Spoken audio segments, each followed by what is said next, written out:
A person who has been working in a particular domain for the past 20-25 years, उनको आप जाके कहते हैं कि नहीं डेटा ये कह रहा है और वो कहते हैं कि आप मुझे सिखाओगे, like I have been here for 25 years. Data से आपको चॉइसेस मिलेंगी. अब कौन सी चॉइस लेनी है is the gut, right? Or is the hunch, or is the tajarba, is the experience.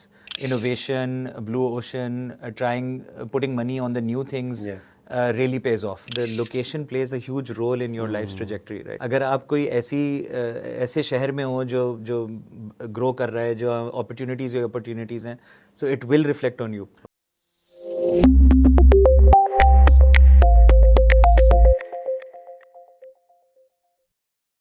Assalamu alaikum, मेरा नाम अमानुल्लाह है. I'm one of the partners at Academos. We do a podcast series every month and we bring in different industry experts in these series. The idea is to make a platform where we can bring in every voice from the insights industry across the globe, the analytics industry, the marketing analytics industry, and how organizations are making decisions based on data, and what can we learn from these individuals. And what can other professionals learn from these individuals to apply in their own lives. So today we have Sheikh Adil Hussain. I think इनका तारुफ मैं खुद भी करा दूंगा, and then I would want that you introduce yourself as well. I was looking at his profile and it's I think 25-year journey of working. 21, 22, yeah. 22-year journey. You started as an intern in Citibank, and then PNG. You shifted to ABM. You shifted to Henkel in 2006. Yeah. Before that, I think आप ABM वाली position पे थे at PNG. Henkel पे you rose to a regional marketing manager in Dubai. उसके बाद आप you founded a company as well. Yeah. I was looking at तो उस पे भी थोड़ी सी बात करेंगे. You also did faculty as a visiting faculty at IBA. उसके बाद आपने board member भी रहे हैं फौजी मीट पे, I think. शान में आप डायरेक्टर रहे हैं, जिलेट में आप बोर्ड मेंबर रहे हैं, टपाल के CMO रहे हैं, KSBL के फैकल्टी मेंबर रहे हैं, यूनिलीवर में आई थिंक GM है, and I think Pakistan advertisers जो है PAS उसमें आप एग्जीक्यूटिव काउंसिल में भी हैं. I am sure I am missing a lot of things. थे I'm sure I'm missing out on a lot of things, but like overall, this looks like a very like a very impressive journey. So, अगर मैं आपसे थोड़ा सा like very candidly, if I ask you if you could introduce yourself in the sense that आपकी early education कहाँ पे थी, उसके बाद how did you end up getting into this career? Mostly, I think marketing, I'm assuming. Hey, thank you, Amanullah, and thank you for the introduction. वो basically आपने journey CV से read out मेरी की है, तो वो step by step यही हुआ है, but obviously everything leads to one another, right? Of course. All experiences sort of tie into each other. So I was actually born and brought up in Dubai. So मैं वहीं पैदा हुआ और पला बड़ा भी वहीं पे, तो मेरी अर्ली स्कूलिंग और O levels A levels तक वहीं पर हुई है. Right. एंड ये मैं हमेशा मेंशन इसलिए कर देता हूँ क्योंकि इससे मैं ये बताना चाह रहा होता हूँ कि because of growing up in a multinational environment, it just teaches you a lot of tolerance and different perspective from a very early age. तो बहुत अर्ली एज से आपको एक डिफरेंट नज़रिए जो हैं वो पहले से मिलना शुरू हो जाते हैं, and your brain also starts to think accordingly. मतलब जो डिफरेंसेस आपको एक अगर आप पाकिस्तानी सोसाइटी में बड़े हों तो यहाँ पे जिन बायसेस के साथ आप बड़े होते हैं वो फिर आपके नहीं होते. And I think that has been an advantage in my career, right. I think किसी भी आई थिंक मुल्क में Dubai gives you that unique perspective being a very international community. True. और मैं सिर्फ उसमें थोड़ा सा क्वालिफायर ही ऐड कर दूंगा कि वो दुबई जिसमें मैं पला बड़ा वो आज का दुबई नहीं है. तो उस ज़माने में वो दुबई छोटा एक गांव टाइप का ही था. Every third family knew each other. तो वो बहुत एक क्लोज नेट कम्युनिटी होती थी. तो वो फिर 99 के बाद ये एक्सप्लोजन शुरू हुई जो वहाँ पे अब आपको जिस तरह का दुबई नज़र आता है. तो जो अब उसकी वो चकाचौंध और वो है वो सब अलग है.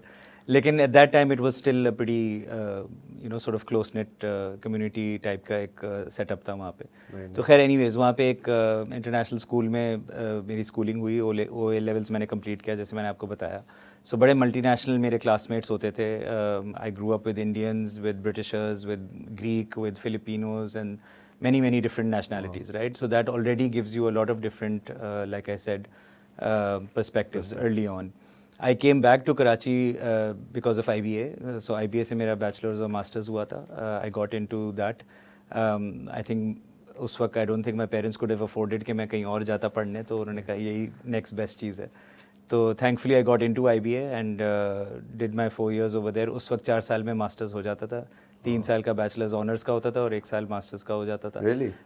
तो वो internationally I think it still qualifies as an undergrad degree, but मेरे पास मास्टर्स की डिग्री अलग से है, तो हम अपने आप को मास्टर्स कह लेते हैं, राइट. उसमें रहते हुए obviously those 4 years really changed my life. I think trajectory वहाँ से बदली, बिकॉज जिस किस्म के नेटवर्क वहाँ से बनना शुरू हुए with the people that you interact with, and जो हमें अपॉर्चुनिटीज़ मिली with the industry, because we interned with many different companies, and हमारे बैचमेट्स भी काफ़ी डिफरेंट जगहों पे चले गए. तो sorry to cut you off, एक स्टेप में अगर पीछे आऊँ तो that transition, I am assuming that आपका वैसे पाकिस्तान चक्कर लगता रहता था व्हेन यू वर? बहुत ज़्यादा. सो अगर मैं आपको ना भी बताता ना और फिर मैं आपको सारी चीज़ें कनेक्ट करता, तो आप नहीं बता पाते कि मैं शायद कराची का नहीं हूँ या पाकिस्तान का नहीं हूँ. बिल्कुल, वही मेरी assumption ये थी. So that adjustment into the IBA wasn't that. So surprisingly, and this was a thing known as, हम लोग गल्फ किड्स कहलाते थे, जो बाहर रहते थे सऊदी में, दुबई में और ये वो, राइट.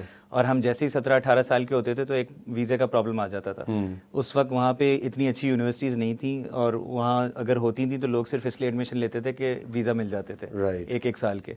तो जिनको एडमिशन नहीं मिलता था या नहीं लेते थे, वो फिर वीज़ा रन्स करते थे, तो वो पाकिस्तान वापस आते थे, 1 महीना रुकते थे, फिर वापस 3 महीने का वीज़ा निकलता था और जाते थे. तो ये एक बड़ी बारीकी सी वो है, लेकिन उस ज़माने में सब ये कर रहे थे. I decided not to do that, and I said कि नहीं, जब पढ़ना ही है और पाकिस्तान में पढ़ सकते हैं, अच्छे इदारे हैं, तो let's just try for that. So I tried for IBA, got into it अल्हम्दुलिल्लाह, एंड मुझे फिर ये वीज़ा रन्स नहीं करने पड़े. एंड IBA में फिर लाइक आई वाज सेइंग कि फिर बहुत अच्छी एक एक्सपीरियंस रहा. Those 4 years were really amazing because एक यूनिवर्सिटी लाइफ एक होती ही अच्छी है नॉर्मली. अगर आपका एक अच्छा ग्रुप भी बन जाए दोस्तों का, तो फिर आप ऑब्वियसली बहुत यूटिलाइज करते हो उस टाइम को और बहुत मज़े करते हो. I was lucky enough to also then get into good institutions, right? I think 3rd year में जो कंपनीज आती थी कैंपस पे और अपने आप को मार्केट करती थी कि हम उनके साथ इंटर्न करें, one of the big names was city bank. और उस ज़माने में, एंड अब वो ज़माना कहना पड़ता है, but this is 99 and 2002, you would chase the name, right? The big corporations offered you big long careers. So चाहे वो सिटी बैंक हो गई, शेल हो गई, PNG हो गई, यूनिलीवर हो गई, तो सबकी कोशिश होती थी कि इन्हीं जगहों पे उनका हो जाए. तो काफ़ी कम्पिटिटिव होता था इंटर्नशिप सिक्योर करना, क्योंकि उनके बहुत मल्टी स्टेजेस रिक्रूटमेंट प्रोसेसेस होते थे. सो टेस्ट हो रहा है, इंटरव्यूज़ हो रहे हैं, पहले स्क्रीनिंग इंटरव्यूज़ होंगे, फिर पैनल इंटरव्यूज़ होंगे, असेसमेंट सेंटर्स हो रहे हैं, and so on and so fourth. So again thankfully वो हो गया. सिटी बैंक में पहले हुआ. इट्स ऑल्सो गुड कि you try different things, because it tells you कि क्या आप करना चाहते हैं और क्या नहीं करना चाहते. सो बैंक में इंटर्नशिप से ये ज़रूर क्लियर हो गया कि बैंकर तो नहीं बनना चाहते. एंड आई थिंक वो थोड़ा सा शार्प होता गया कि हाँ, मुझे मार्केटिंग की तरफ ही जाना है. जब 3rd और 4th ईयर आता है तो आप इलेक्टिव्स भी ले रहे होते हैं, and I just somehow completely solely focused on marketing related courses. तो जिस चीज़ में भी ब्रांड या मार्केटिंग आ जाता था, मैं कहता था हाँ बस ये ले लो. That was intentional? That was intentional, but also I mean now it sounds funny that I was trying to keep away from numbers because मैं अपने आप को वीक समझता था उसमें. तो मैं फाइनेंस रिलेटेड कोर्सेज नहीं करता था. अगेन मेरे ज़माने में सिर्फ 2 ही मेजर के ऑप्शंस होते थे, या तो मार्केटिंग या फाइनेंस. थोड़ी फ्लेक्सिबिलिटी के लिए कुछ लोग बाय मेजर कर लेते थे, तो कहते थे हम दोनों के आधे आधे कोर्सेज करेंगे तो अपने आप को बाय मेजर कहलवाएंगे. जो इंजीनियरिंग नहीं करे they will either they business में अगर या कॉर्पोरेट में, वो तो अब आप MBA और BBA कर रहे हैं तो आप बिजनेस साइड पे आ गए, बट विद इन बिजनेस आप मार्केटिंग डिसिप्लिन ले रहे हैं या फाइनेंस ले रहे हैं, तो वो फ्लेक्सिबिलिटी के लिए लोग बाय मेजर करते थे. मैं कहता था, मैं इंटरव्यूज़ में कहूँगा कि मैं स्पेशलिस्ट हूँ, इसलिए मैंने मार्केटिंग की और सारे वो वाले कोर्सेज लिए. 1-2 मैंने कोशिश की फाइनेंस वाले करने की, लेकिन वो ऊपर से गुजर गए थे, तो मैंने कहा कि अच्छा नहीं करते. I didn't realize then that marketing is also made up of numbers quite a bit, right? तो वो फिर obviously आगे मुझे पता चला. By the last year, it was very clear that you're either a Unilever person or a P&G person. उस वक्त मैं पीएनजी पर्सन निकला, तो मैं फिर पीएनजी में जान तोड़ डिफरेंस ये कंट्रोवर्शियल हो जाता है, लेकिन अच्छा, ठीक। बेसिकली उस ज़माने में द पीएनजी में जो जाते थे लड़के वो मिडिल क्लास हार्ड वर्कर और उस तरह के लोग होते थे। राइट। यूनिलीवर ज़रा एलीट टाइप का Elite, था, अच्छा। ज़रा अच्छे कपड़े पहनने ओढ़ने वाले लोग होते थे, बिल्कुल, जेल बिल्कुल। शेल लगाते थे बालों में, टाई शाई पहनते थे, सूट वूट पहनते थे, तो वो एक बहुत ज़्यादा डिफरेंस नज़र आता था, राइट। राइट। तो खैर एक वो ऑब्वियसली फ़िलासफ़ी में भी फ़र्क था। तो वी ट्राइड फॉर पीएनजी, अल्हम्दुलिल्लाह पीएनजी में हो गया। इंटर्नशिप की, internship in PNG at that time and I think till today is like a 2 month long interview.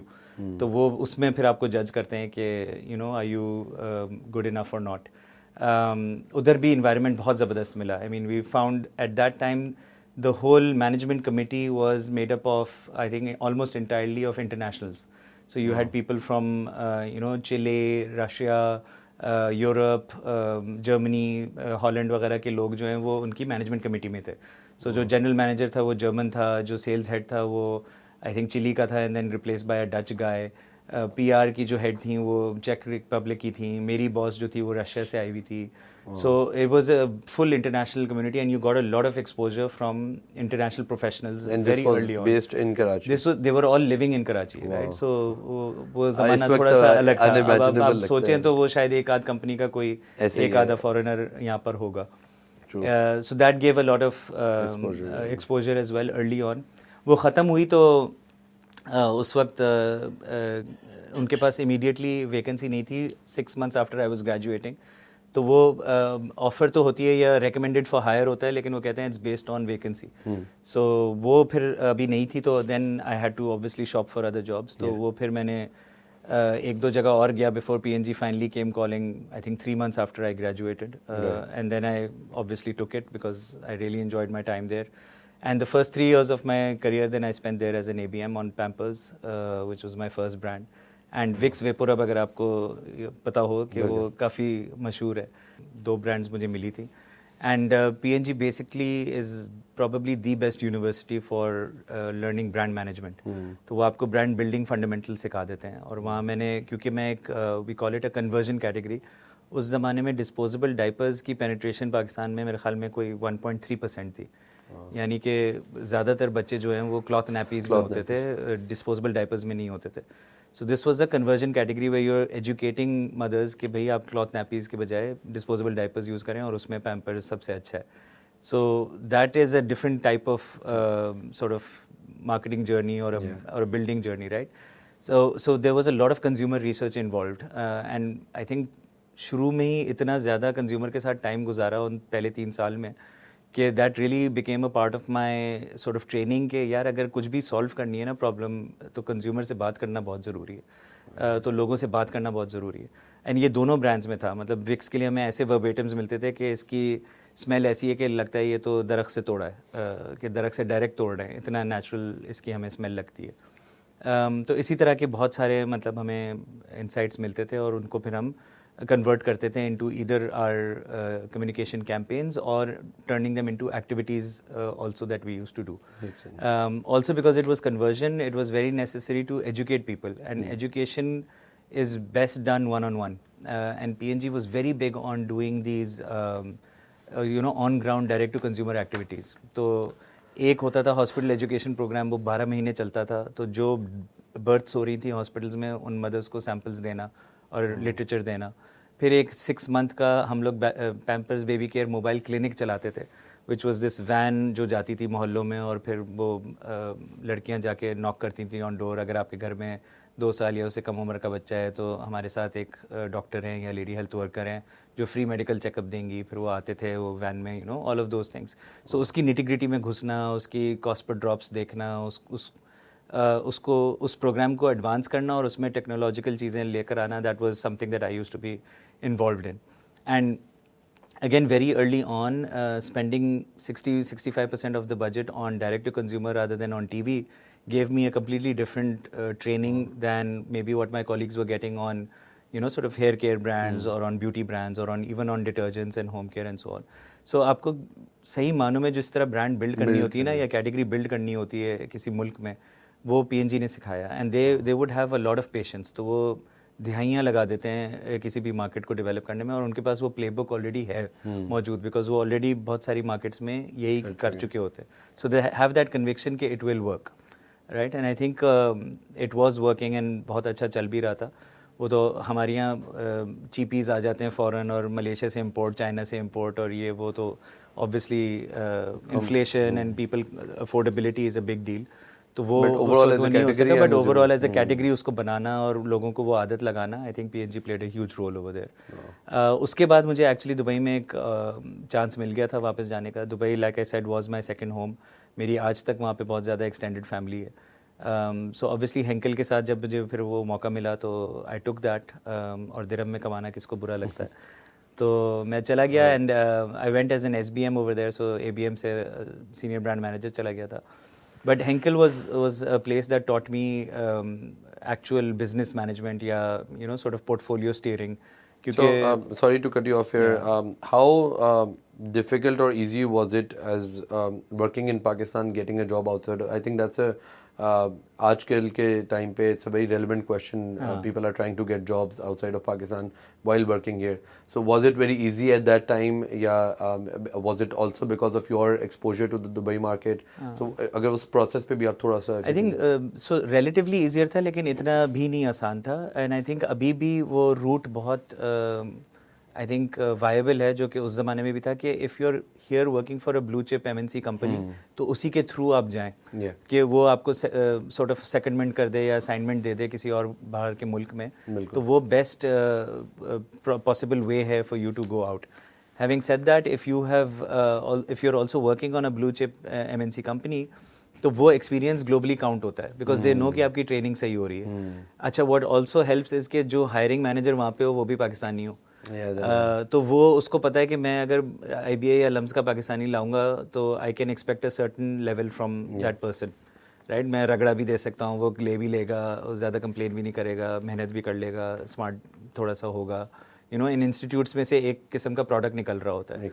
सो ये सारी चीज़ें मिल गई उस वक्त, राइट. एक वहाँ पे Henkel was opening up a new office in Dubai, and वहाँ पे एक पाकिस्तानी थे, महमूद ख्वाजा, जिन्होंने थोड़ी 3-4 पाकिस्तानियों की टोली वहाँ जमा की, उनमें से एक हम भी थे.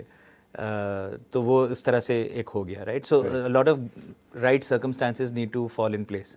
आजकल तो दुबई वीज़ा ही नहीं दे रहा, तो वो तो काम करना तो बहुत दूर की बात है. But I think still now the only way left is कि अगर आप किसी ऐसी कंपनी में काम कर रहे हैं जिसके ऑफिसेज वहाँ पे भी हैं, तो then you can probably go through them. Like obviously Pakistani working there, I think वो एक advantage पाकिस्तानियों को होता है कि वो होगा, more often than not Middle East में आपको South Asian managers मिल जाते हैं.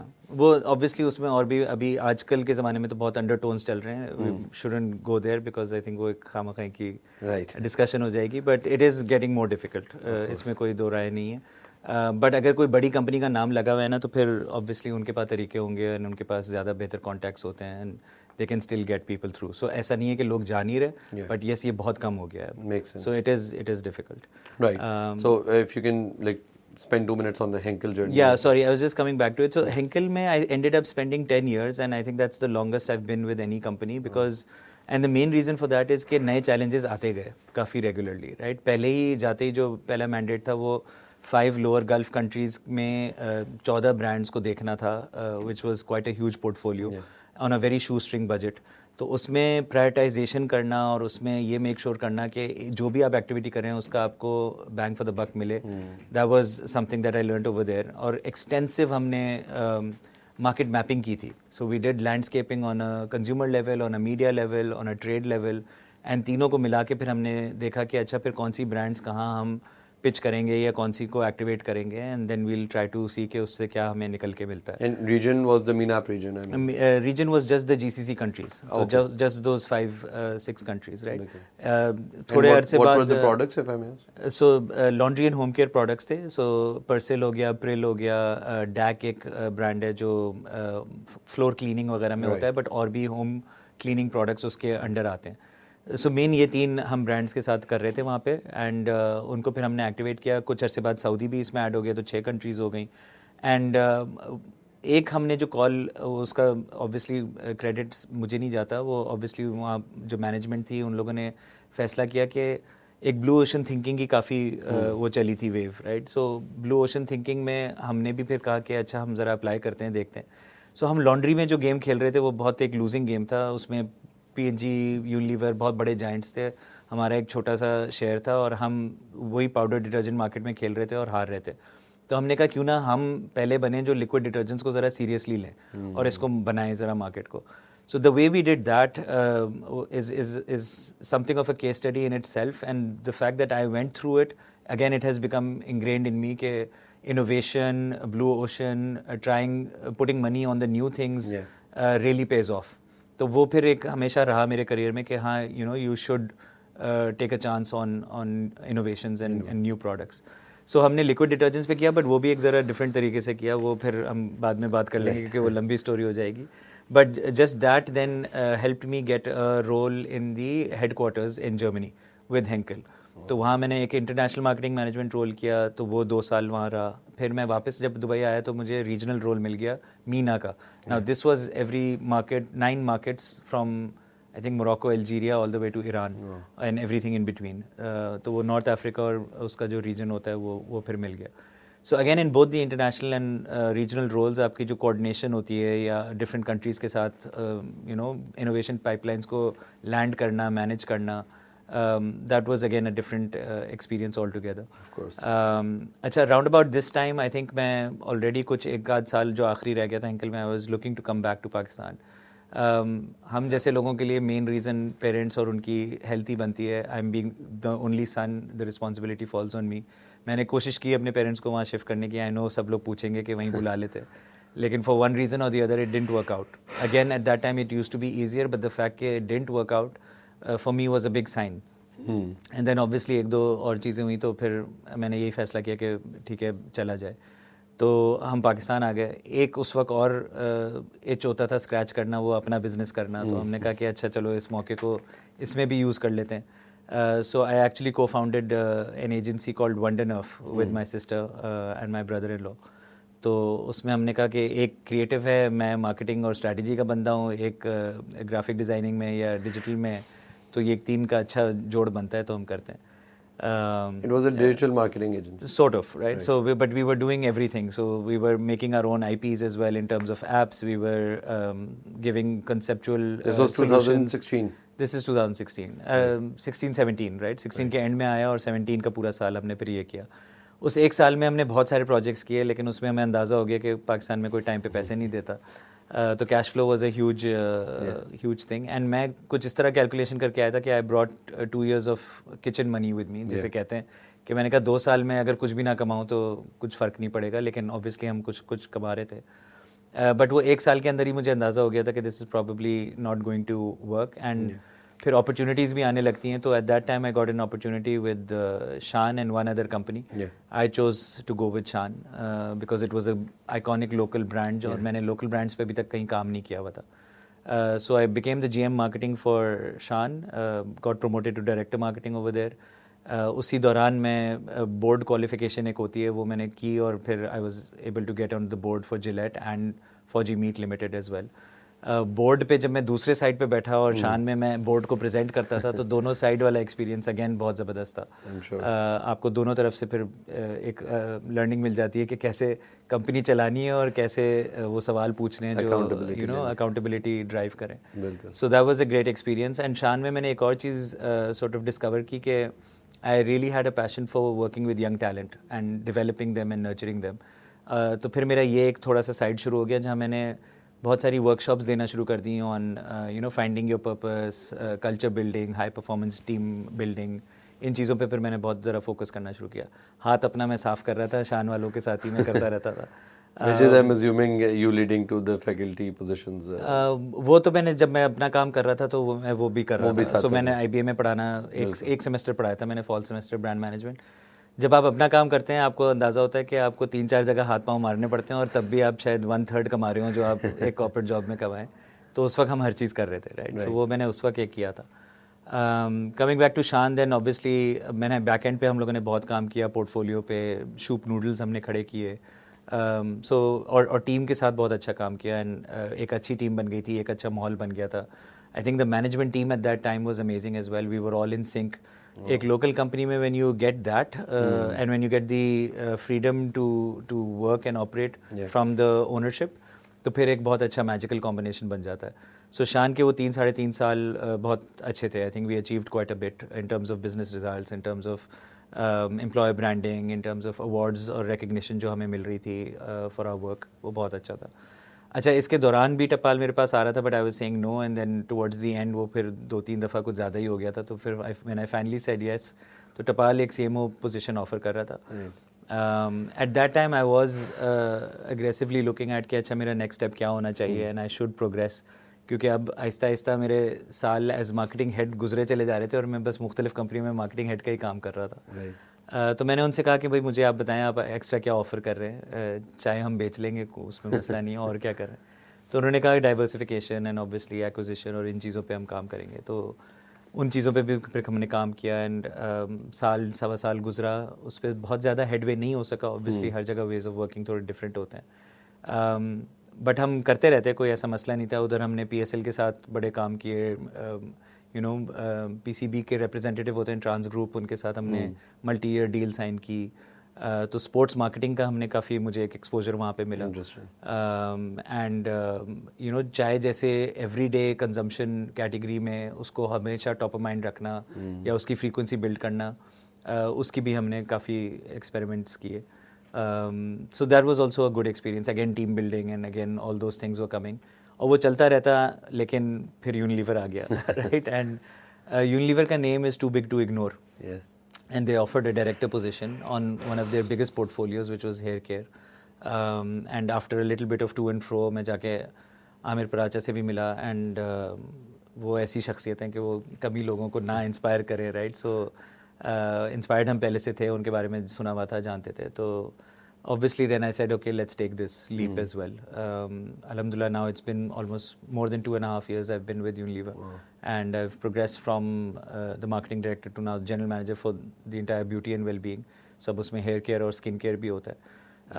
But also obviously within hair care challenges काफ़ी थे हमें. Again मेरे familiar nemesis Procter and Gamble उसमें बहुत बड़ा प्लेयर है, लेकिन फिर लोकल प्लेयर्स आहिस्ता आहिस्ता आने लगे. एंड एक बड़ा डायनामिक होता है बिटवीन, हम उसको कहते हैं लो यूनिट पैक्स, राइट? सो जो साशेज़ होते हैं वो भी बिकते हैं, जो बॉटल्स होती हैं वो भी बिकती हैं. तो पोर्टफोलियो को अगेन कैसे लेके चलना है. मल्टी ब्रांड पोर्टफोलियो था, 4-5 ब्रांड्स थी, बहुत डिफरेंट नीड स्पेसेस में और बहुत डिफरेंट प्राइस सेगमेंट्स में प्रेजेंट थी. तो उनको कैसे लेके चलना है और कैसे ग्रोथ लानी है. तो that was I think a new challenge.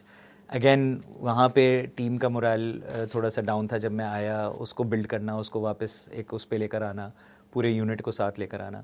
Again, I really enjoyed myself and I had a lot of fun, I think, and that translates into results and obviously that translates into growth. तो अब ये नया mandate जनवरी से शुरू हुआ है, अब इस पे भी लगे हुए हैं, तो 2 महीने गुजर गए, अब तीसरा महीना चल रहा है. So I think thank you for covering the journey. I think we all have a very better, like very much better context now of your journey. And थोड़ा बहुत आपने already cover कर लिया कि different roles की different requirements क्या थी. So I'll skip that and I'll jump to the insights part. But before that, I think अगर आप overall journey अगर मैं आपकी देखता हूँ तो there was like 2 eras. One जिसमें आप outside of Pakistan काम कर रहे थे और एक जिसमें आप primarily पाकिस्तान में काम कर रहे थे. So how were those different? And कभी आपको इस टाइम पे पाकिस्तान आने के बाद वो फील हुई नीड कि अच्छा दिस इज़ टू लिमिटिंग, या I need to go beyond Pakistan again, या वो एक limiting factor?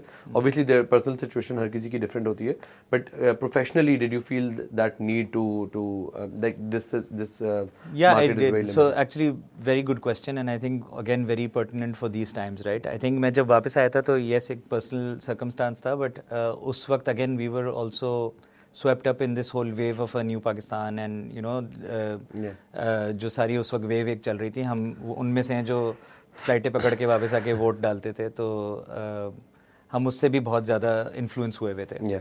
Obviously when that changed, that really caused a lot of disillusionment. उसके बाद भी जो इवेंट्स हुए हैं सारे, it causes a lot of self-reflection and questioning. And I will not, I think, lie or say that in the last year or so, year and a half, 18 months, we have reflected and I have reflected कि यार maybe this is not the right place to be economically, right? Because you can withstand a lot of things if there is hope and if there is light at the end of the tunnel और आपको लग रहा हो चीज़ें eventually बेहतर हो जाएंगी. But जब वो चीज़ आपसे छीन ली जाए तो फिर आप हियर एंड नाउ में फैसला करना शुरू कर देते हो. ट्रू. हैविंग सेड दैट, वो देख के और ये एनालाइज करके कि if Pakistan overall from a GDP point of view, if it's going to be a low growth environment for the next 5 years, and now I'm at a stage of my career where the next 5 years are really important because maybe they're my next to last or last sort of burst जो मैं एक मारूंगा from my career earnings point of view. True. तो आप ये एक analysis करते हो और आप कहते हो फिर मैं लो ग्रोथ एनवायरनमेंट में क्यों, मुझे हाई ग्रोथ एनवायरनमेंट में होना चाहिए. अब वो हाई ग्रोथ एनवायरनमेंट कहाँ है? इमर्जिंग मार्केट्स में ही ज़्यादा होती है, बट वो जीसीसी है या वो लैटैम है या वो साउथ ईस्ट एशिया है. तो आप ऐसी जगहों को फिर देखते हो और कहते हो कि अच्छा यार फिर यहाँ होना चाहिए.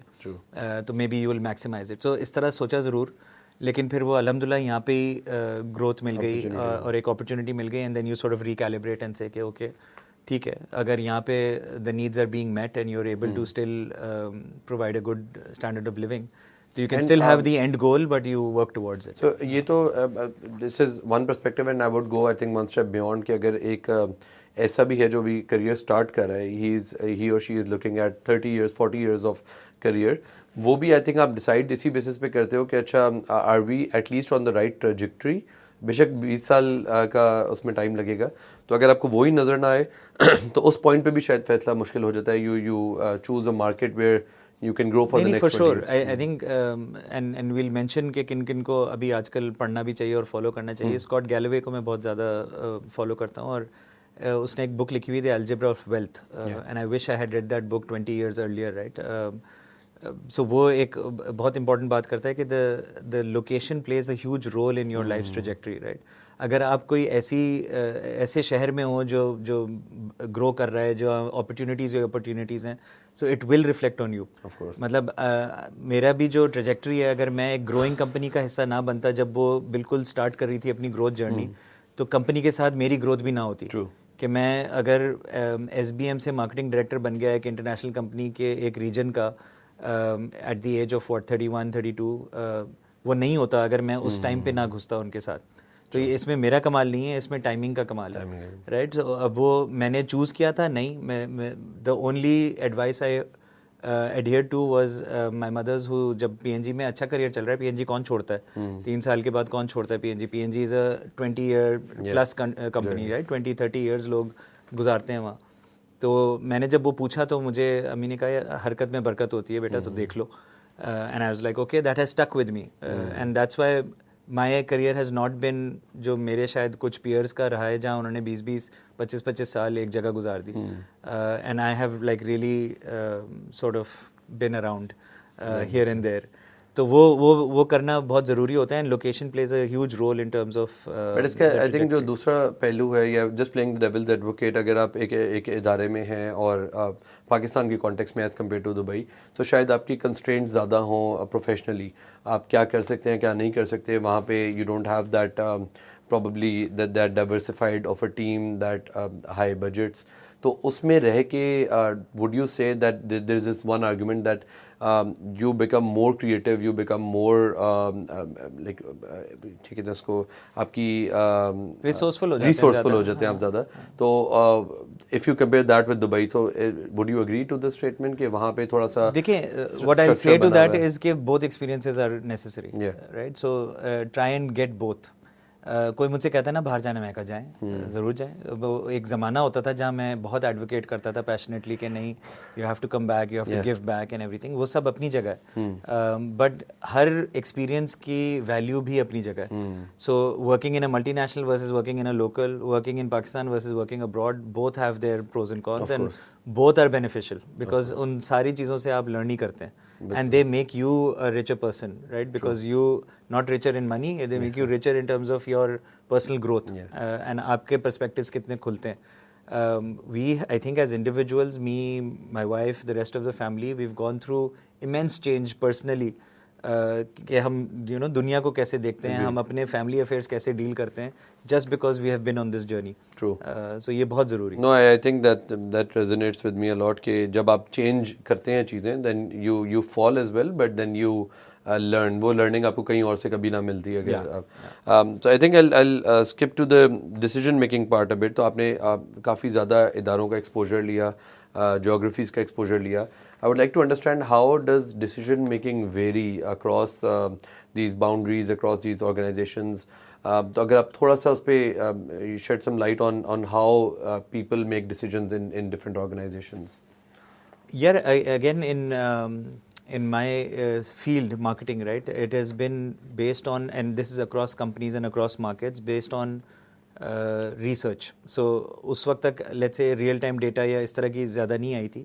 हम लोग सिंडिकेटेड स्टडीज़ वो करते हैं, सब्सक्राइब, राइट. सो आप रिटेल ऑडिट ले लेंगे, आप एक कंज्यूमर पैनल ले लेंगे, इसके ऊपर आप अपनी सेल्स डेटा लगा लेंगे, एंड इन तीनों को आप तीनों से बहुत ज़्यादा डेटा पॉइंट्स आपको जनरेट होंगे. उन सबको आप मिलाकर कुछ क्रॉस टैबिंग करके, कुछ जितना कोई आपके पास स्मार्ट बंदा होगा उसको आप कट्स लगा के एनालिसिस करवा के आप उसमें से इनसाइट्स निकाल लेंगे. And then that's how you are going to inform your actions, your strategy, your plans. Usually annual basis पे प्लान्स बन रहे होते हैं नए साल के, and so on. But in year analysis भी चल रहा होता है, इन ईयर डायग्नोसिस भी चल रहा होता है. ब्रांड की सेल्स गिर गई, अच्छा क्या हुआ, या बहुत आ रही हैं, अच्छा तो क्या हो रहा है, क्या काम कर रहा है, क्या नहीं कर रहा. सो data has always been just this, which we would let's say call offline data, right, and lagged data. So sales भी ज़्यादा तेज़ होकर अब एक दिन के लैग से आ रही है. ठीक है. जो रिटेल ऑडिट है या कंज्यूमर पैनल है वो तो मुझे 1-1.5 महीने के लैग से मिल रहा है. और उसमें भी जो मैंने पैनल एक बनाया हुआ है वो उनकी जो प्रोफाइल है उसकी बेसिस पे मिल रहा है. So this has been the case throughout, like I said, across companies, across markets. But the fact that the pace at which the world has changed over the past 4-5 years, especially since COVID, that has really made these, methods of data collection, I think a bit questionable. Redundant शायद अभी बहुत strong word हो जाएगा, लेकिन at least questionable. If you don't have complementary data, real time data, जो कि online से आपको मिल रही है, and I'm not talking just analytics but beyond that, तो वो फिर थोड़ा सा questionable है. So again playing devil's advocate, जब हम I came into this industry around 8 years ago, तो उस time पे especially in पंजाब और लाहौर में there were mostly family owned businesses जो इनको concept of data based decision making बहुत न्यू था. तो उनका argument ये होता था, and I'll present the same argument to you, कि a person who has been working in a particular domain for the past 20-25 years, उनको आप जाके कहते हैं कि नहीं डेटा ये कह रहा है, और वो कहते हैं कि आप मुझे सिखाओगे, like I have been here for 25 years, I have been doing this and I have proven track record. तो how important is that experience, that exposure, that hunch, जो कि आई थिंक आपका सिक्स सेंस एक build हो जाता है over time, versus this जो like at the face of a data को आप ले लें और उसकी बेसिस पे डिसीजन लें. देखिए again, and you might say कि I am giving diplomatic answers, लेकिन both are important, right, because data से आपको चॉइसेस मिलेंगी. अब कौन सी चॉइस लेनी है इज़ द गट, राइट, और इज़ द हंच, और इज़ द तजर्बा, इज़ द एक्सपीरियंस. तो वो अगेन कॉम्प्लीमेंट्री हो गया ना. डेटा आपको हमेशा बहुत सारी चीज़ें बताती है, लेकिन मे बी आपके पास तजर्बे से ये है कि यार ये सिर्फ स्टैंडर्ड डिविएशन एरर है, तो इस महीने अगर शेयर नीचे भी गया है तो कोई बात नहीं, अगले महीने देखते हैं. वर्सेस के नहीं, आपने सिर्फ ब्लाइंडली डेटा फॉलो करनी है, तो आपने नीचे रिएक्शन कर लिया और पैसे खो दिए. आपने कहा नहीं यार शेयर नीचे चला गया, यार प्रमोशन चला दो, तो आपने खामखाई डिस्काउंटेड सेल्स कर दी जबकि ज़रूरत ही नहीं थी, वो अगले महीने फिर ऊपर आ गया. अब फिर आप वो एक फॉल्स साइकिल में पड़ गए कि आपने उसको एट्रीब्यूट कर दिया कि मैंने तो सीपी चलाई थी इसलिए सेल बढ़ गई, देखा, तो फिर वो एक गलत वो साइकिल शुरू हो जाती है. So it's very important. I think that's a very important point, because a lot of times, like on the other side of the table as an agency, या client एक extreme पे बात कर रहे होते हैं कि अच्छा जो हम कह रहे हैं वैसे ही होना है, या दूसरी extreme पे होते हैं कि जो आप कह रहे हैं वैसे ही होना है. Probably the truth lies somewhere in between, कि you use the data but you are the expert, and you can read the data better than anyone other than someone. इसमें एक एक्स्ट्रा चीज़ ये बस हो सकती है कि no matter how experienced you are, and no matter how much your gut is telling you something, you should always still be open to maybe trying new things, right? तो एक वो risk element जिसे कहते हैं कि of trying innovations और testing and learning, एक iteration budget, तो ये एक ज़रूर हमेशा खुला हुआ होना चाहिए. So this is also something that I picked up कि भाई you could be very sure क्योंकि आपका तजर्बा आपको ये कह रहा है, डेटा आपको वो कह रही है, लेकिन there still might be a blind spot. तो उसको मालूम करने के लिए द ओनली वे इज़ कि okay let's do a pilot, let's do a little bit of a test and learn, थोड़ी सी आइट्रेशन कर लेते हैं तो उससे शायद कुछ और निकल के आ जाए. सो वो हमेशा you should safeguard against blind spots, तो ज़रूरी है. सो आई थिंक अगर अब थोड़ा सा मैं इसमें डीपर जाऊँ, so decision making, you give a couple of examples as well जहाँ पे आपने पिवटल डिसीजन मेकिंग के अंदर इन्वॉल्व थे, चाहे वो liquid dish wash, I think उसमें लिक्विड डिटर्जेंट की कैटेगरी हो. So if you could just speak a bit about any of one of these examples जहाँ पे कुछ डिसीजंस बहुत ज़्यादा इंपॉर्टेंट होते हैं और वो बड़े पिवटल रहते हैं आपकी कॉन्टेक्स्ट में. सो वो क्या थे और वो कैसे लिए गए, what was the framework behind it, like you can use the blue ocean example और any other example that comes to. नहीं, maybe I'll just quickly compare that one with another one later in the career as well. I think जो blue ocean वाला था, that was out of necessity of survival, right. Basically आपकी company haemorrhage की जा रही है money और कहीं नहीं पहुंच रही, तो आपने कहा अब लिटरली लास्ट हो रहा है, last roll of the dice है, तो अब क्या करें. सो उसमें यही था कि लिक्विड डिटर्जेंट्स वाज वन, जो कि less than 1% of the market था उस वक्त, ज़्यादा कुछ भी नहीं था. बट हमने कहा अगर हम एक लिक्विड डिटर्जेंट बिल्कुल लाइक फॉर लाइक सब्स्टिट्यूट निकालेंगे तो शायद वो भी ना चले, बिकॉज बिलीवेबिलिटी बिल्ड करने में और पैसे लग जाएंगे और ज़्यादा हो जाएगा. तो ऐसी क्या चीज़ें जो खुद चलेगी, राइट. एंड उसमें जो इंसाइट्स हमारे सामने थे वो क्या थे, उस वक्त जीसीसी में अबाया वेयरिंग पॉपुलेशन बहुत ज़्यादा थी और कैप्टिव थी. सऊदी में बाय लॉ था, अब नहीं है, अब चेंज हो गया है, लेकिन उस वक्त बाय लॉ था, तो every female had to wear an abaya when she stepped out of the house. बाकी कंट्रीज़ में कस्टम लेड था but restricted to the local population. But obviously Muslim majority होती थी तो वो लोग भी ज़्यादातर पहन लेते थे by choice, right. So black abaya का कॉन्सेप्ट बहुत ज़्यादा था, तो हमने कहा ये तो एक वॉश बास्केट का ऐसा एरिया है जो हमने एक्सप्लोर ही नहीं किया. और जो शायद डिटर्जेंट, पाउडर डिटर्जेंट उसको डील ही नहीं करता, क्योंकि अगेन इनसाइट्स से पता चलता था कि 50% ऑफ अबायाज वर वॉश्ड बाय हैंड, क्योंकि वो सब लोग समझते थे कि बाय पाउडर करेंगे तो वो बहुत हार्श होगा, उसके लिए डैमेज हो जाएगा कपड़ा, पाउडर के रेजिड्यू रह जाता था उसके ऊपर, तो वो नहीं करना, हम बाय हैंड धोएंगे. अच्छा, बाय हैंड धो रहे हैं तो क्या यूज़ कर रहे हैं, बाय हैंड भी अगर धो रहे हैं तो वो उसमें डाल रहे हैं फैब्रिक सॉफ्टनर, हेयर शैम्पू या लिक्विड डिटर्जेंट जो डिशेस के लिए होता है. बेसिकली कोई भी लिक्विड बेस्ड डिटर्जेंट उनको मिल जाए तो वो डाल रहे हैं उसमें. So these few things really told us कि अच्छा, इसका मतलब एक लिक्विड डिटर्जेंट फॉर अबायाज निकाला जा सकता है. इंटरेस्टिंग. अच्छा, हेंकल का ग्लोबल कंपनी, ग्लोबल पोर्टफोलियो का फ़ायदा ये होता है कहीं ना कहीं दुनिया के कोने में कोई प्रोडक्ट होता है जो आप ला सकते हैं. अच्छा, परवॉल के नाम से एक यूरोप में लिक्विड लाइट ड्यूटी डिटर्जेंट मिलता था, बिकता था, वो डार्क क्लोथ्स के लिए था, डार्क कलर्ड क्लोथ्स के लिए. हमने कहा इसको ले आते हैं. अब वो ले आए उसको, अब वो बॉटल भी ऐसी थी कि it was a bit feminine in terms of the way it was, we used to call it a twist bottle. उस पे लेबल हमने लगा दिया विद अबाया क्लैड वुमन. हमने कहा इसका नाम क्या रखें, हमने कहा परवॉल तो कोई नहीं जानता, फिर अब दोबारा इसका नाम के लिए हमें इतने पैसे खर्च करने पड़ेंगे, हमने कहा परसिल ही रख देते हैं. परसिल अरबी में लिखा आगे, हमने अंग्रेज़ी में नहीं लिखा, अंग्रेज़ी पीछे कर दी, और उसको कैटेगरी डिस्क्रिप्टर हमने दिया अबाया शैम्पू. तो we didn't call it an abaya laundry detergent because we knew they were already using hair shampoos, और उससे क्योंकि फोमिंग ज़्यादा होती थी तो वो ना, दैट वाज अ प्रोडक्ट. एक कभी कभार आपके करियर में एक दो लम्हे ऐसे आएंगे कि आप ऐसी चीज़ रखेंगे शेल्फ पे जो खुद उड़ेगी.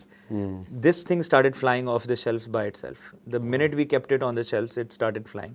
अब now we were playing catch-up, तो अब हम लोग उसको सैम्पलिंग भी कर रहे हैं और सब कर रहे हैं.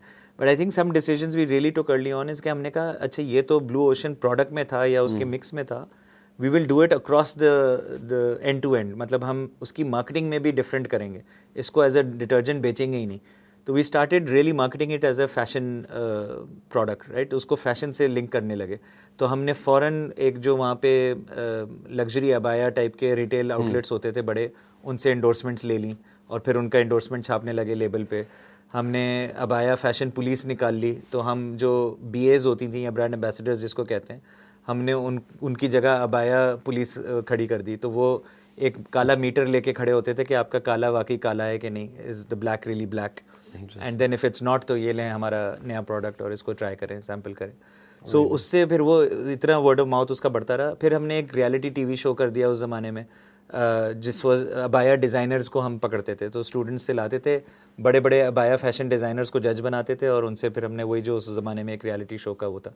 अच्छा, रियलिटी शो पूरा बनाना और फिर उसको अलग से एयर करना टीवी पे कितना महंगा होगा, तो हमने एक मॉर्निंग शो में 6 मिनट का सेगमेंट ले लिया खाली, तो उसी में ही वो चलता था, और बाकी उसकी सारी हमने डिजिटल पे एम्पलीफिकेशन कर ली.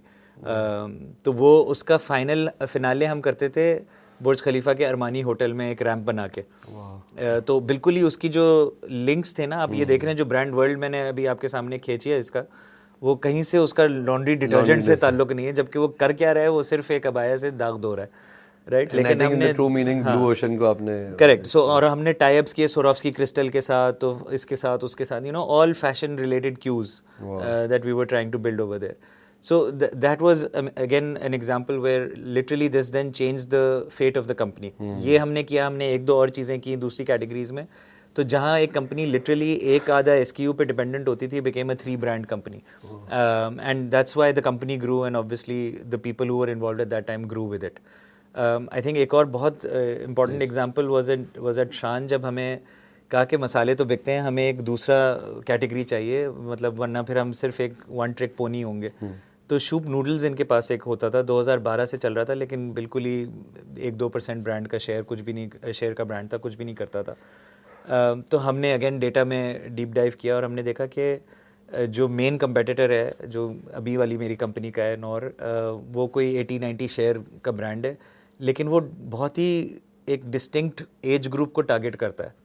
और वो एक आई गेस 8 to 11 टाइप के, 8 to 13 टाइप का एक ग्रुप बनता है. हमने थोड़ा सा कंजम्पशन पैटर्न्स देखे, तो हमने देखा कि इसके आगे वाले एज ग्रुप्स में भी वॉल्यूम वाइज कंजम्पशन उतनी आ रही है जितने इस एक एज ग्रुप में आ रही है, लेकिन उन लोगों से कोई बात नहीं कर रहा. तो हमने कहा कि अच्छा ओके, दैट मेक्स सेंस, तो let's not talk where the main market leader is talking, let's talk to the people they are not talking to. तो एक ये आया ब्लू ओशन का शिफ्ट, कि मैं उस फील्ड में नहीं खेलूँगा जहाँ सब खेल रहे हैं, मैं एक नई फील्ड में जाऊँगा, राइट. तो एक तो वो किया. फिर हमने कहा उनसे सिर्फ हम बात करेंगे और वही बेचेंगे जो हम बेच रहे हैं, क्योंकि ये तो छापा है, ये तो वही है जो सब लोग कर रहे हैं, चिकन चटपटा वगैरह, तो हमें फ्लेवर्स भी वो वाले देने पड़ेंगे जो ये लोग खाना चाहते हैं. तो again a lot of extensive researches, and हमने देखा कि अच्छा फ्लेवर पे बहुत काम हुआ, प्रोडक्ट पे बहुत काम हुआ, and we launched a completely new range of flavours, and it was with liquid taste makers, जो कि आई डोंट थिंक पाकिस्तान में कोई पहले कर रहा था, सब पाउडर टेस्ट मेकर्स करते थे. तो एक प्रोडक्ट पे भी आ गया. And then the last one was on the communication, कि how do we really relate with them. तो जितने हमने टीनेज लड़के लड़कियों से बात की, एक ही थीम निकल के आई, लैक ऑफ ट्रस्ट, कि हम पे कोई ट्रस्ट नहीं करता, ना हमारे दोस्त, ना हमारे टीचर्स, ना हमारे पेरेंट्स, और that leads to us also not trusting ourselves. तो that really played in on us, and then obviously जो हमारे क्रिएटिव पार्टनर्स थे, they coined this nice phrase called trust तो मस्ट है. एंड हमने उससे फिर वो कैंपेन भी लॉन्च कर ली. तो आपने कैंपेन, प्रोडक्ट और टारगेट मार्केट तीनों में आपने एक थोड़ा सा ब्लू ओशन करने की कोशिश की, and in terms of results was that oh massive. So it went from like a low single digit to a mid double digit brand in like 1.5 years. And really gave I think the market leader at the time a run for its money. वो obviously अब again बहुत सारे dynamics change हो गए over the last 18-24 months, लेकिन उस time पे तो it really worked, और it crossed I think significant milestones in terms of top line and so on. तो I think अगर so ये 3 बहुत मज़े की एग्जांपल्स थी, thank you for them. And I think ये पहली दफ़ा मैंने देखा है कि किसी को top of mind examples decisions की याद हो, which means that they have played a big role in your life. इनको अगर थोड़ा सा क्रॉस सेक्शनल एनालिसिस करें, तो I think what is important here is that data played a role, but it wasn't the complete picture. It's supported in a way, and उसके साथ creative का भी उतना ही रोल है. वो चीज़ें पिक करना जो कोई और नहीं पिक कर रहा उस डेटा में से. सो अगर रिटेल ऑडिट की भी बात करते हैं या कोई भी और सिंडिकेटेड स्टडी, वो सबको वही मिल रहा है, but what you take out of that data, I think वहाँ पे आपका शायद एक्सपोजर, एक्सपीरियंस एंड ट्रेनिंग काम. एग्जैक्टली, बिकॉज हर कोई डेटा को इंटरप्रेट अपने तरीके से करेगा ना. एंड इसमें again I think a tip is कि you have to keep an open mind. अगर आप प्री सेट माइंड के साथ डेटा को देखेंगे ना तो फिर वो क्लोज्ड ही रहेगा. तो उसी की तरफ अगर मैं सवाल भी करूं कि were there any experiences in your life जहाँ पे आपने कुछ फैक्ट्स की बेसिस पे या डेटा की बेसिस पे डिसीजन लिया हो and it did not play like it did not came to the conclusion that you wanted it to, या उस बैकफायर किया हो उस तरीके से? यार अमानुल्लाह, ये जो मैं पर्सिल ब्लैक वाले की एग्जांपल दे रहा हूँ, ब्लैक अबाया शैम्पू की, इसके पीछे शायद कोई 10 ऐसे एग्जांपल्स थे जो नहीं काम किए. राइट. इंसेक्टिसाइड्स एक इंटरेस्टिंग कैटेगरी है. इंसेक्टिसाइड्स जब मैं बोलता हूँ तो लोगों को हमारे यहाँ तो मोर्टीन ही याद आएगा और कॉइल्स और मच्छर मैट और ये वाली चीज़ें होती हैं और ज़्यादा वो स्प्रे आ जाएगा. राइट. जीसीसी में सिर्फ स्प्रे होता है मेनली, और again completely dominated by Pif Paf brand, and then थोड़ा सा बेगॉन आ जाता है. रेड एक बहुत बड़ा ब्रांड है, सॉरी, वहाँ पे उनका एसी जॉनसन का. So but all in aerosols. तो हमारे पास एक टेक्नोलॉजी थी कि हम लाएंगे, एंड ये शायद अब थोड़ा सा डिस्कस्टिंग हो जाए, बेट्स. सो बिस्किट होता था और बेट के अंदर वो बेट अगर आप रखेंगे तो वो अट्रैक्ट करता है कॉकरोचेस को. राइट. अब वो जाएगा अंदर, खाएगा, लेकिन वो फ़ौरन नहीं मरेगा. क्यों? क्योंकि इंसाइट ये है कि कॉकरोचेस अगर आपको एक सामने नज़र आ गया तो 200 पीछे हैं. 200 या 300 पीछे हैं, तो कोई नेस्ट कहीं और है. तो वो बिस्किट खाएगा, वो मरेगा नहीं, वो अपने नेस्ट पे वापस जाएगा, बिकॉज ये फीड करके अपने नेस्ट पे वापस जाते हैं. अच्छा, बिकॉज उसमें पॉइजन था, वो वहाँ जाके मर जाएगा.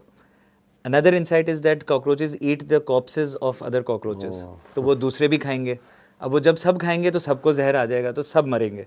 तो अब आप देख लें कि अब हम कह रहे हैं आपको, अब इस पूरी इंसाइट से और प्रोडक्ट जो दे रहे हैं आपको, ये कह रहे हैं कि आपकी कॉकरोच इन्फेस्टेशन को ही हम ख़त्म कर देंगे. राइट. सो कितना पावरफुल इंसाइट है. और यू वुड से कि यार ये तो मैजिक है, ये तो मैं चाहूँगा हर जगह हो. And it works also. मतलब मैं भी पर्सनली भी यूज़ करता था, it was there, but that didn't click for whatever reason. Right. For this reason और दैट. वहाँ शायद हमारी मार्केटिंग मार खा गई, या हम नहीं उस पर इतना लगा सके. आई थिंक हम लोग लगे रहे काफ़ी 2-3 साल उसके ऊपर, बट वो नहीं चल सका.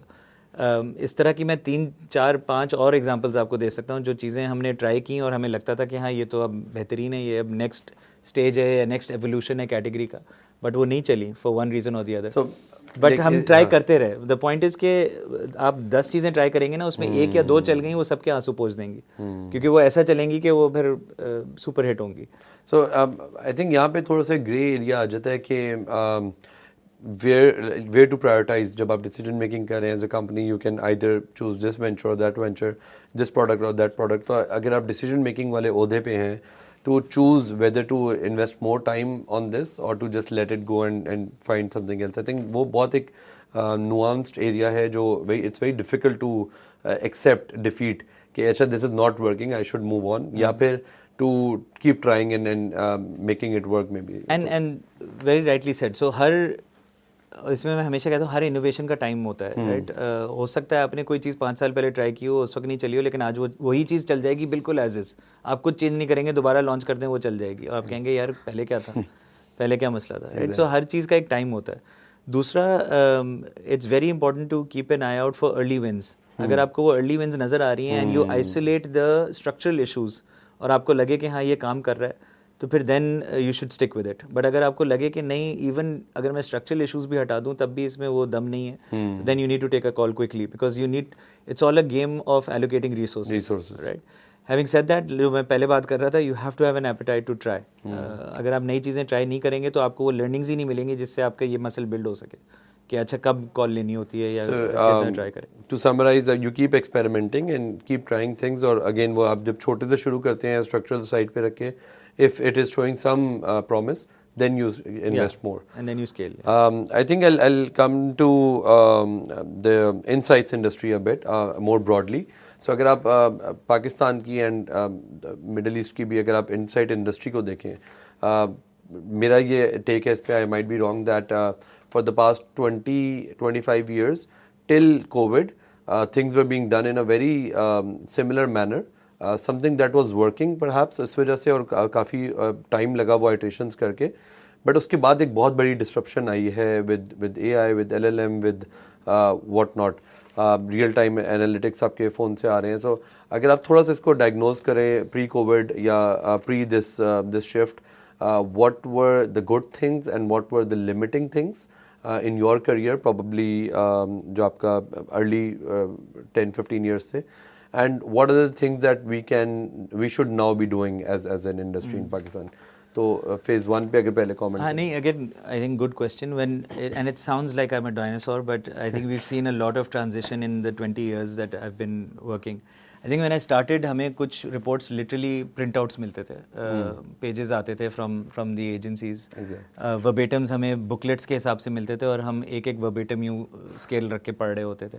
जो real audits और panels हैं, ये फिर इनके कुछ सॉफ्टवेयर बेस्ड आउटपुट्स आने लगे, तो you could sort of play with them, right. Advance pivots कह लें यहाँ पे जो भी. तो that was I guess the first वो एवोल्यूशन.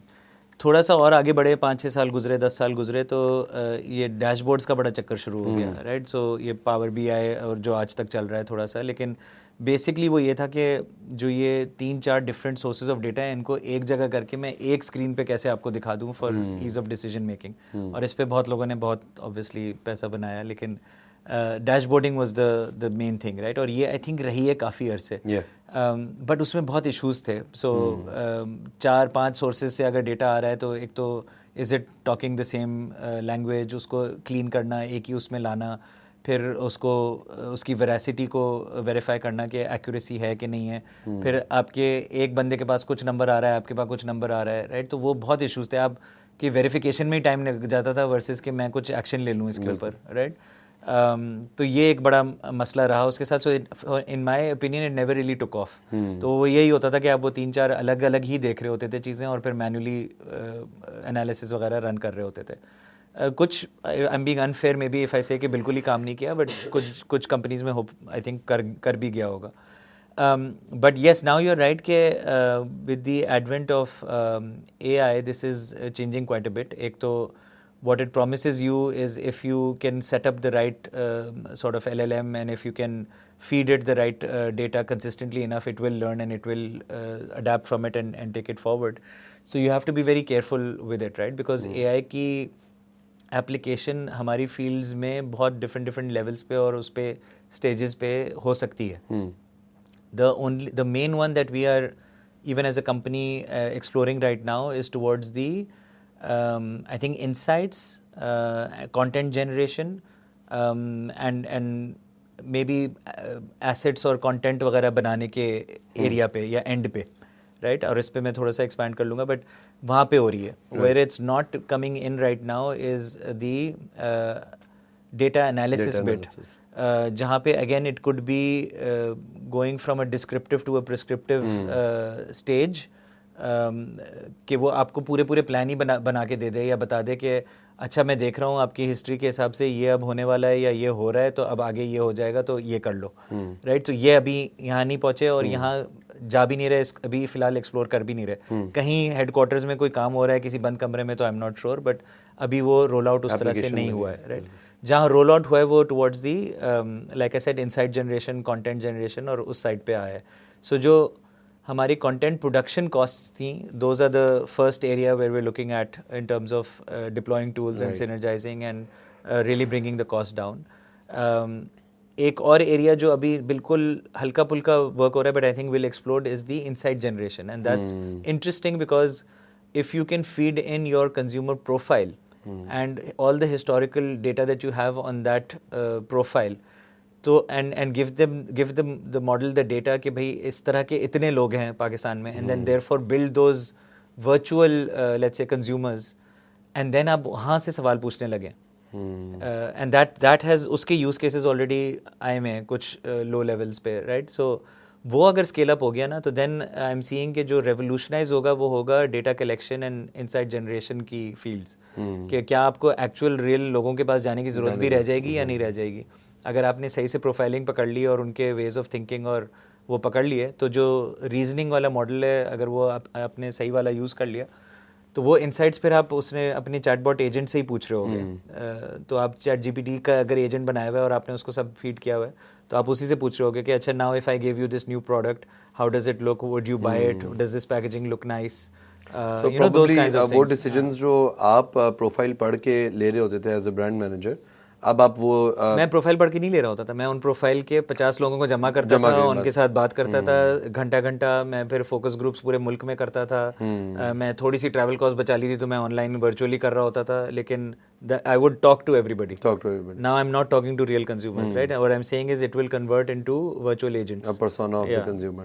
So एक हमारा hypothesis and like I would like your opinion on that. वो ये है कि initially when we like आज से 20-25 साल पहले से लेके till 2020 a lot of emphasis was on quantitative data collection. क्योंकि qualitative अगर आप ले रहे हैं 10, 15, 20, 50 लोगों से बात कर रहे हैं तो आप उसको क्वान्टिटेटिवली एनालाइज करना was a task, very difficult task. तो ओवर टाइम जब एआई ने आपका वो मसला थोड़ा बहुत हल कर दिया है कि आप क्वांटिटेटिव डेटा आपको डिफरेंट सोर्सेज से आ रहा है, बहुत क्रेडिबल आना शुरू हो गया, you don't need to go and do surveys with everyone. तो अब हमें लग रहा है कि शिफ्ट थोड़ा क्वालिटेटिव की तरफ दोबारा चला गया है कि अच्छा you take the data, the big data from multiple sources, आपकी फ़ोन यूजेज है, आपके गूगल मैप लोकेशंस हैं, and then you combine it with the narrative that you're getting from qualitative. So emphasis has come back to qualitative now in terms of where I want to invest my resources. Is that a hypothesis that you think is painting the real picture? Yeah, I didn't think of it that way, but that makes sense because yes, big data actually easily available हो गई है, readily available है through lots of platforms.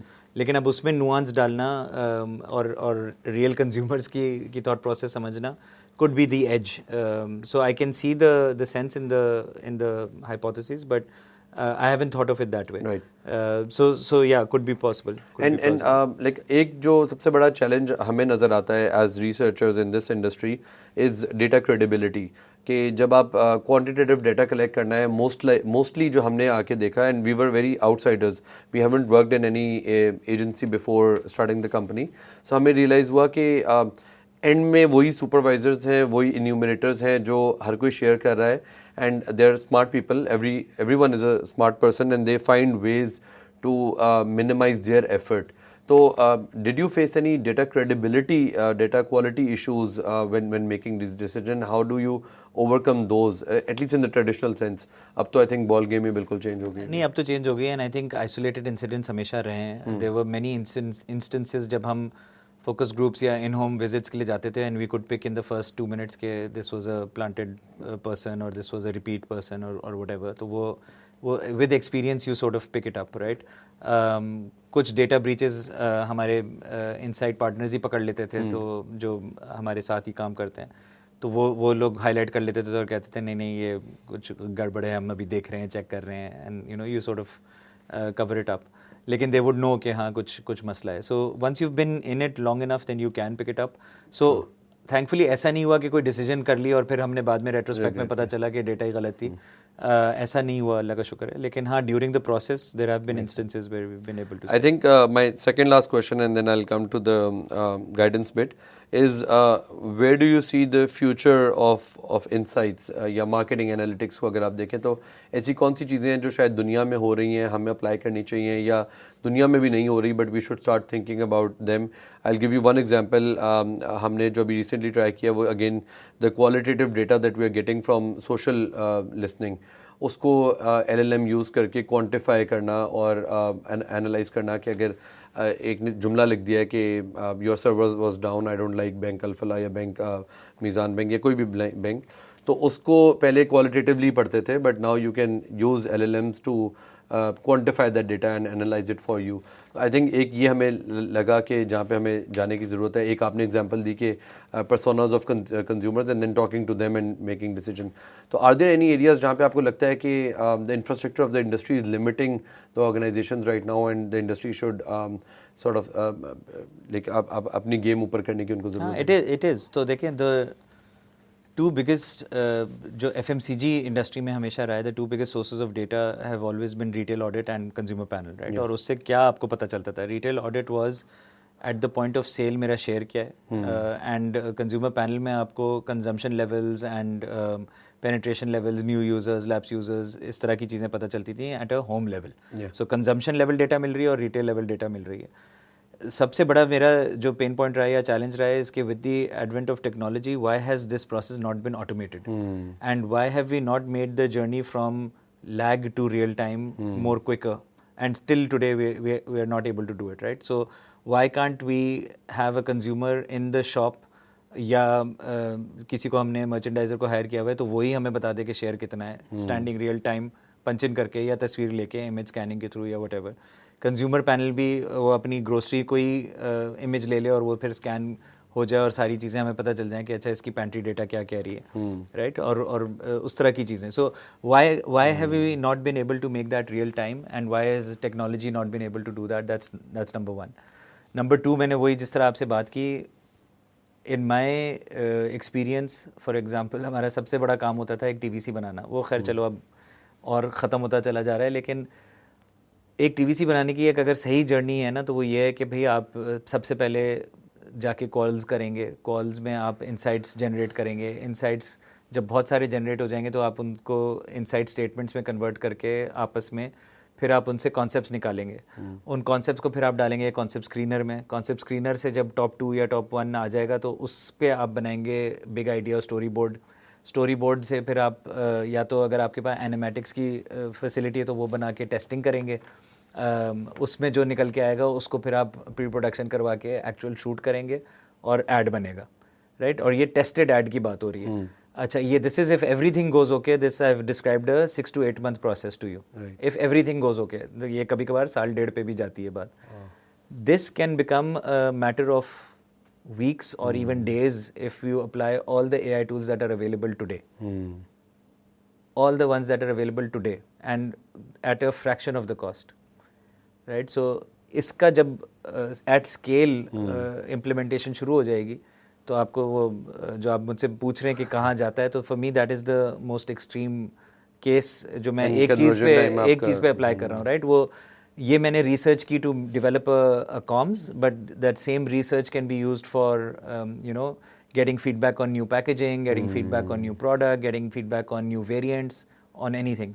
सो जिस दिन वो मेरे ख्याल में शुरू हो गया तो आपका काफ़ी रेवोल्यूशनाइज हो जाएगी इनसाइट जनरेशन की दुनिया। आई थिंक कंटेंट प्रोडक्शन में तो हम लोग अब देख भी रहे हैं, there are lot of I think videos brands level पे शायद अभी नहीं आया, बट videographers and YouTubers we see there are a lot of content being created, very high quality content जो वो पहले शायद नहीं कर सकते थे एज अ फ्रीलांसर, अब वो compete कर रहे हैं with big companies। जो पहले वाले 2 पॉइंट बताए उनमें I think that's interesting because हमने दोनों में कुछ एक सोल्यूशन देखे हैं मार्केट में। फॉर एग्जांपल रिटेल ऑडिट में एटलीस्ट मिडिल ईस्ट में अब बहुत कॉमन हो गया हुआ है कि AI के थ्रू, कंप्यूटर विजन के through you get real time share of shelf, on shelf availability। I think stock नहीं आपको पता चलता अभी भी, बट जो काफ़ी स्टेटिस्टिक्स हैं जो ब्रांड मैनेजर को आज पता चल रहे हैं जो कल के हैं for 500 stores, 1500 stores across the region. So I think वो प्रॉबली एक पाकिस्तान स्पेसिफिक इशू अभी थोड़ा है, एंड उसमें भी हमने थोड़ा डीप डाइव किया तो what we realise was that it's just training and building that infrastructure जो उसको सपोर्ट कर सके। अगर पिक्चर की क्वालिटी इतनी वो बुरी खींचेंगे जिससे इंसान भी नहीं देख सकता तो इट्स वेरी डिफिकल्ट कि वो computer vision. And to the other side I think we have seen digital consumer panels coming up now जो रियल टाइम में ले रहे हैं, बट उसके भी अपने चैलेंजेस हैं।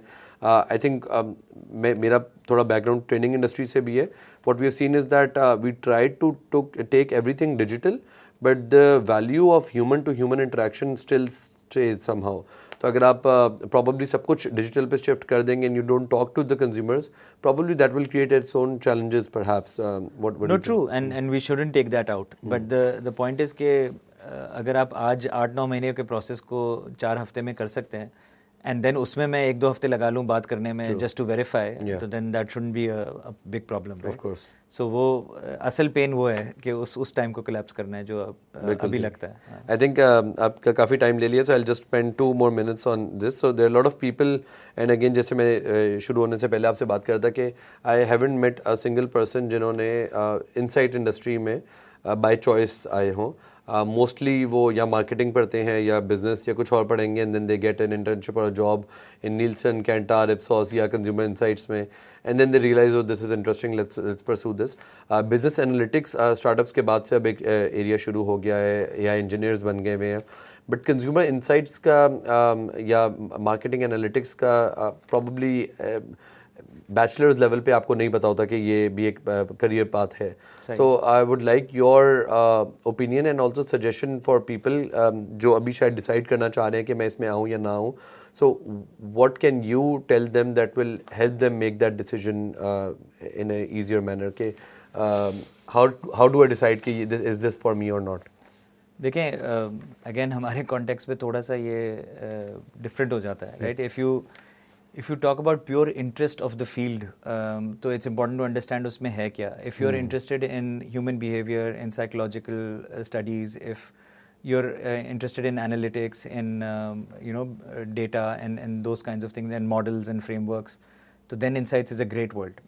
And मुझे कहीं क्योंकि ये शौक भी है तो मुझे बहुत अट्रैक्ट करता है और मैं उसमें घुसता हूँ. Do I see myself as full time in it? Maybe not, because मेरे और भी interests हैं, right? But maybe more than most I will sort of get into it. So मुझे नीड स्कोप एनालिसिस बड़ा मज़ा आता है, मुझे मोटिवेशनल बिहेवियर अंडरस्टैंडिंग में बड़ा मज़ा आता है, जो सेगमेंटेशन होती है based on motivations and behaviours, उसमें बड़ा मज़ा आता है. And to make it actionable, क्योंकि फिर मैं उसको ओवरले करता हूँ और चीज़ों के साथ. तो अगर मुझे सेगमेंटेशन सिर्फ ये बता रही है कि आपकी दुनिया जो है वो इतने इतने परसेंटेज में डिवाइड हो गई एंड देन दैट्स इट, और कोई उसमें आउटपुट नहीं है, तो अब उसको एक्शनेबल बनाने के लिए मैं उस पर पॉपुलेशन डेटा डालूंगा, मैं लोग निकालूंगा, मैं उसमें देखूंगा अच्छा इनकी कंजम्पशन कितनी है, तो साइज़ ऑफ प्राइस कितना बड़ा है, कंपटीशन कहाँ है, मैं कहाँ जा सकता हूँ, what will it take for me to reposition myself, those kinds of things, and then it starts becoming actionable. Brand funnel अगर मुझे सिर्फ बता रहा है कि ऊपर से लेके नीचे तक परसेंटेज स्प्लिट क्या है, तो अच्छा अब मैं क्या करूँ इसका. So tell me the size of the price, tell me how actionable it is. जब मैं अगले साल की प्लानिंग कर रहा हूँ तो मैं अवेयरनेस पे फोकस करूँ, मैं मिडिल फनल पे करूँ, मैं बॉटम फनल पे करूँ, कहाँ करूँ, right? And this is all offline data which needs to become richer in conversations and in use. So if you're interested in that, if you're interested in going beyond the obvious and really getting into psyche of the brain and how the brain works with human behavior and so on, तो वो फिर आप जाएं, insights में जाएं. जो मैं दूसरा कह रहा था कि हमारे कॉन्टेक्स्ट में ये मुश्किल हो जाता है is एक वो लफ्ज़ है कि स्कोप नहीं है. तो इस फील्ड में स्कोप का मतलब होता है पैसे नहीं है, राइट. सो इसमें पैसे नहीं है in my view, right. It is usually viewed as a launching pad to, अगर पसंद आ गया तो किसी कंपनी में चले जाएंगे, राइट. यूनिलीवर पीएनजी मुझे उठा लेगा क्योंकि मेरी क्लाइंट सर्विसिंग सही रही है, मैंने अच्छे एनालिसिस प्रेजेंट कर दिए, तो मुझे अपने इनसाइट्स डिपार्टमेंट में ले लिया उस कंपनी ने. वहाँ जाके मैंने 2-3 साल और अच्छे गुजार दिए तो मुझे ब्रांड में ले लिया, राइट. अल्टीमेट डेस्टिनेशन वो होती है and that's how it's mapped. तो करियर अगर बनाना है ना, तो you really have to be passionate about it, and then again the location comes into play. I think someone who have known who spent his whole life in it, and I think शायद उसने start इस तरह किया, I don't know him well enough to know कि उसने किया कि नहीं. वो नीलसन में है, एंड मैं जब ABM था तो I met him at Nielsen, and वो आज तक नीलसन में, और अब तो ऑब्वियसली वो रीजन्स और डिपार्टमेंट्स हेड कर रहे हैं नीलसन के लिए इन मीना. लेकिन he was in Dubai, right, and he was based in Dubai eight that time, और वो वहीं रहा और फिर वहाँ से डिफरेंट मार्केट्स गया, फिर वापस दुबई आ गया. So obviously that would have given him financial rewards as well, and then उसका पैशन भी वहीं होगा, तो वो आज तक वहीं है, and he has evolved in the research industry और the insights industry. I think what is again unfortunate, या जब हमें पहली दफ़ा हमने देखा था वो इनकी I think this this organisation जो रिसर्च की, मैं भूल रहा हूँ उसका नाम, तो एजोमार के जब हमने डेटा देखा कि मार्केट कैप पाकिस्तान का I think back 2 years ago total research spending was $25 million I think, तो काफ़ी डिसअपॉइंटमेंट हुई. But then we realise that अगर आप ट्रेडिशनल मार्केट रिसर्च में देखें तो येस उस पर पाकिस्तान में शायद उतनी स्पेंडिंग नहीं है, या उतना एम्फेसिस नहीं है, या वो it's just a means to an end. But if you when you explore the blue ocean here, जिसमें अगेन जो बिजनेस एनालिटिक्स हैं, बिजनेस इंसाइट्स हैं, अगर आप किसी भी इदारे को जाके ऐसी इंसाइट देते हैं जो उनके डिसीजन मेकिंग में हेल्प करती है, तो आई डू बिलीव दैट उसकी वो value, they will pay for the value. तो या आई थिंक वही दो साइड्स हैं, बट प्रॉब्ली जो स्ट्रक्चर है वो अभी वहाँ नहीं पहुँचा पाकिस्तान में.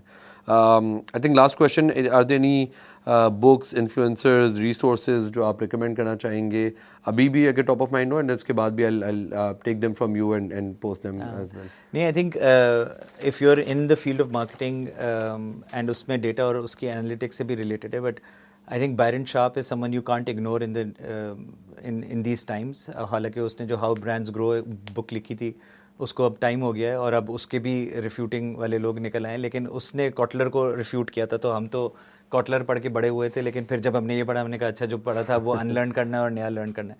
सो it's good to know all perspectives like I always said. So Byron Sharp is definitely one.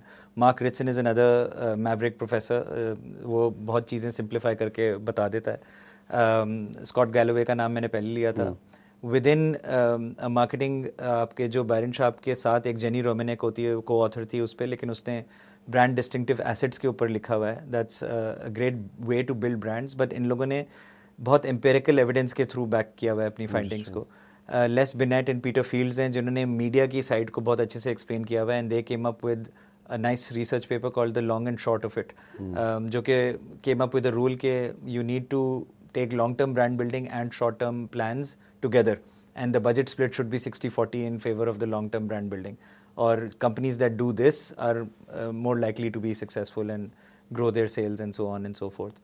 तो ये भी बहुत आई थिंक पर्टिनेंट है, और ये सब अब लिंक्डइन पे अवेलेबल हैं. इन लोगों को सबको फॉलो करें, और सबके पेपर्स भी वहाँ मौजूद हैं, सबकी बुक्स के इंपॉर्टेंट मैसेजेस भी वहाँ मौजूद हैं. तो अगर बुक्स पढ़ने का पेशेंस नहीं है तो आप literally just read them a little bit and follow them.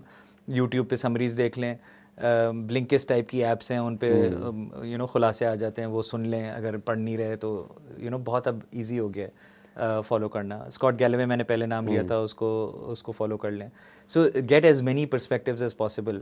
Gary Vee is very new in terms of, well he is not new, but उसका अब वो ज़्यादा लोग जो हैं उसको क्रेडेंस दे रहे हैं उसकी बातों को इन terms of social media and digital marketing, क्योंकि अब वो ट्रेडिशनल मार्केटिंग को भी बहुत ज़्यादा क्वेश्चन कर रहा है. और हाउ ब्रांड्स ग्रो में अगर उसने एक बात की है तो ये अब उसकी आगे बात कर रहा है, राइट. सो पढ़ें, सबको पढ़ें, सबको सुने, बिकॉज वो आपको फिर और ही इनरिच करेगा, राइट. कि मे बी आप सबसे एग्री ना करें, मे बी आप सबसे एग्री करें, और या आप कहें कि यार अच्छा हाँ मेरा way is somewhere in between all of what they are saying, which is great. Then you will be the new person that I will be quoting, जिसको पढ़ना चाहिए. But yeah, सबको पढ़ें इन सबको. Thank you so much for your time, Thank you for and having it's me. almost after time now, so we'll take our leave. Thank you so much. Thank you so much. Okay.